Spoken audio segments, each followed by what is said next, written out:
Good morning. তো আজকে আমি তোমাদেরকে নিয়ে যাব ত্রিপুরার একটা খুব সুন্দর জায়গায়, যদিও আজকের এই ট্রিপটা হবে একটু অন্য রকমের।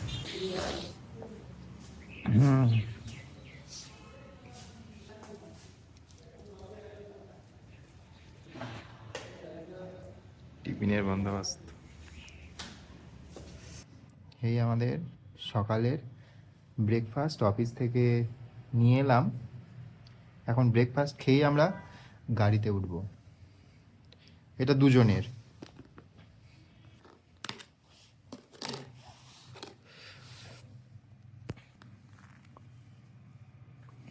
ডিম সেদ্ধ, কচুরি,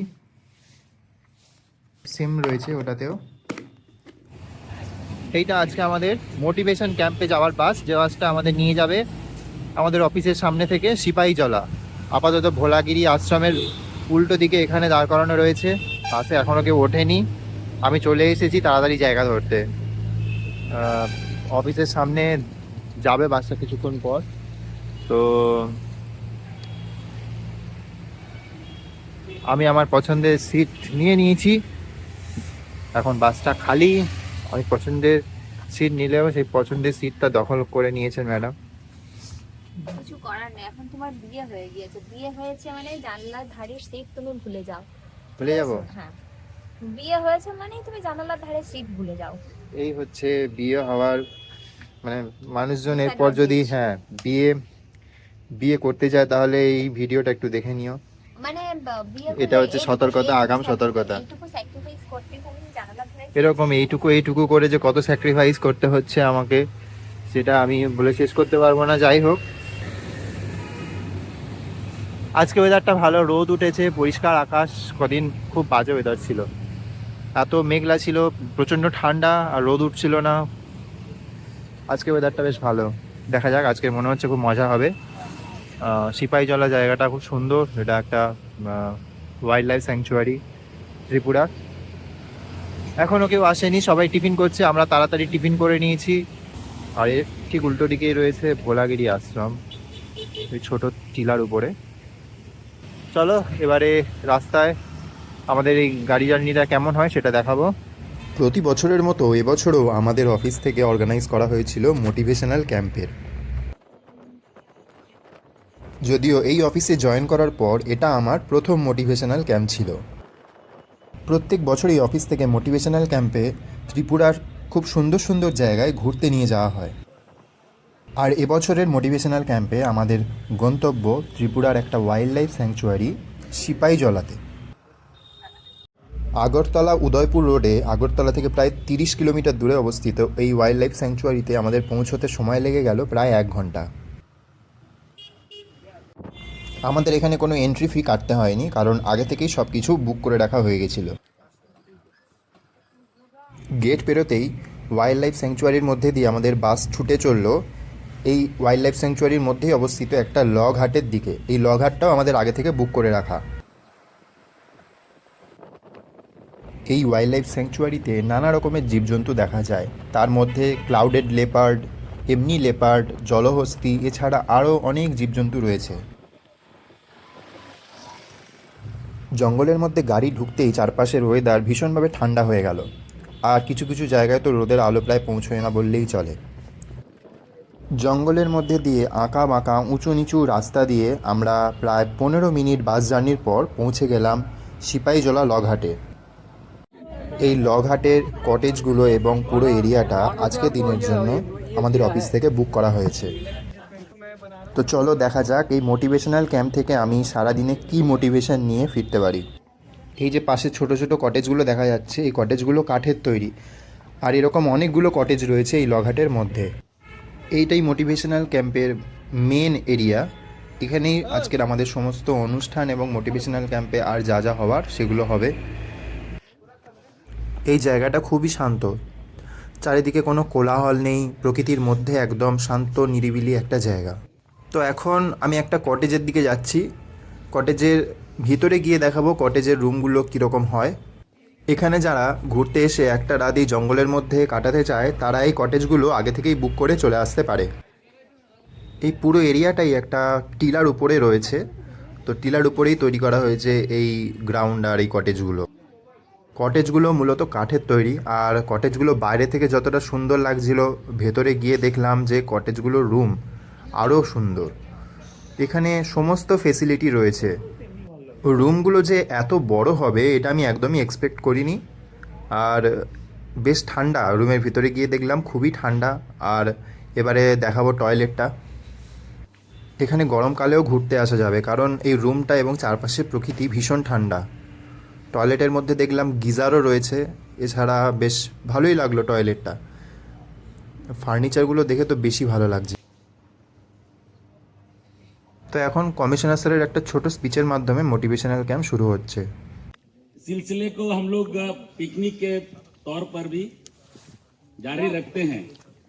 हम चाहते हैं कि इस साल हम हमारे जो जिंदगी रहेगी, जो दिन बीतेगी, खुशहाल के तरह इस खुशी से ही बीतते रहे। এই মোটিভেশনাল ক্যাম্প মূলত এমপ্লয়ি এবং তার ফ্যামিলির জন্যই করা হয়। বোটিং করতে যাচ্ছি বিনা অনুমতিতে। বিনা অনুমতিতে প্রবেশ নিষেধ।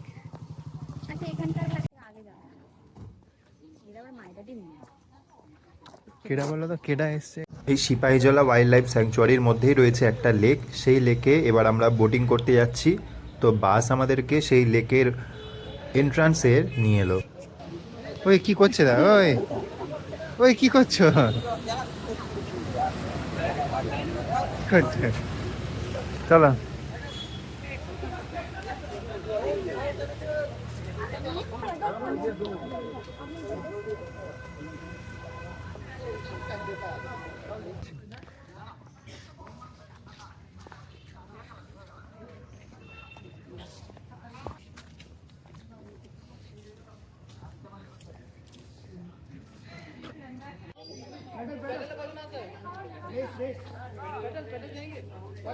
কি করবে, প্যাডেল না মোটর? চলো প্যাডেলেই যাই, সবাই মিলে প্যাডেলেই যায়। মোটরে মজা নেই। Paddle paddle pedal.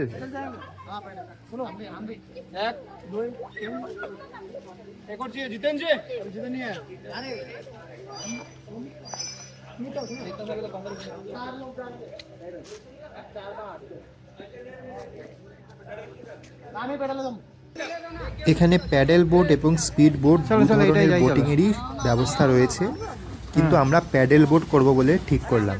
আর প্যাডেল বোটে একটা বোটে 4 জন করে বোটিং করতে পারে, কিন্তু স্পিড বোটে একসাথে অনেকে মিলে বোটিং করার ব্যবস্থা রয়েছে।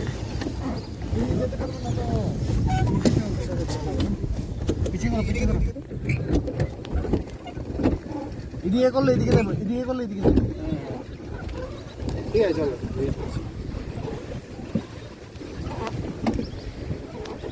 জল নেই আর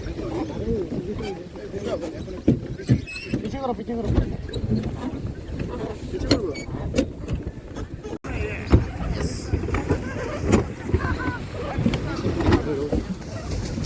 চলো চলো, নো এদিকে থেকে এলো না, না না এটা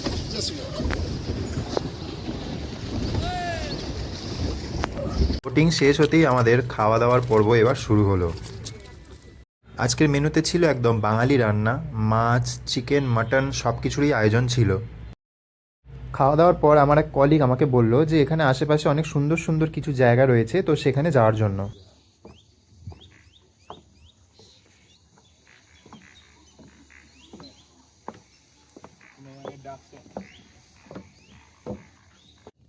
সাঁতার জানো তো? সাঁতার শিখে নিয়েছিলাম খুব ছোটবেলায়। ছোটবেলা তো হেভি মজা লাগতো।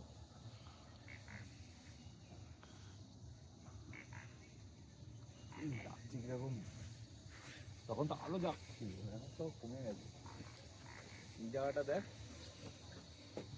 জলা জায়গা পুরো। এরকম ভাবে এরকম করে এরকম ভাবে যাচ্ছে, পুরো পুরো নদীর মতন।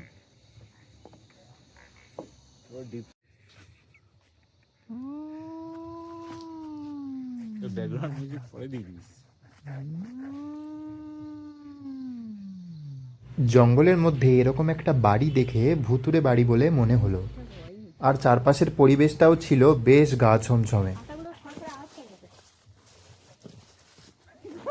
এখানে একটা ফ্যান চালিয়ে আর নিচে নামাচ্ছে না। হাউস দেখা যাচ্ছে। ওটাই তো হন্টেড হাউস।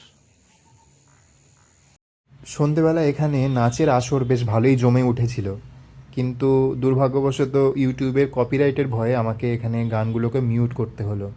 তো এই মোটিভেশনাল ক্যাম্পের সারা দিনের অনেক স্মৃতি সঙ্গে নিয়ে আমরা ফিরে চললাম আগরতলার দিকে। এই রকম মোটিভেশনাল ক্যাম্প বছরে একবার কেন, মাসে একবার হলেও মন্দ হতো না কিন্তু।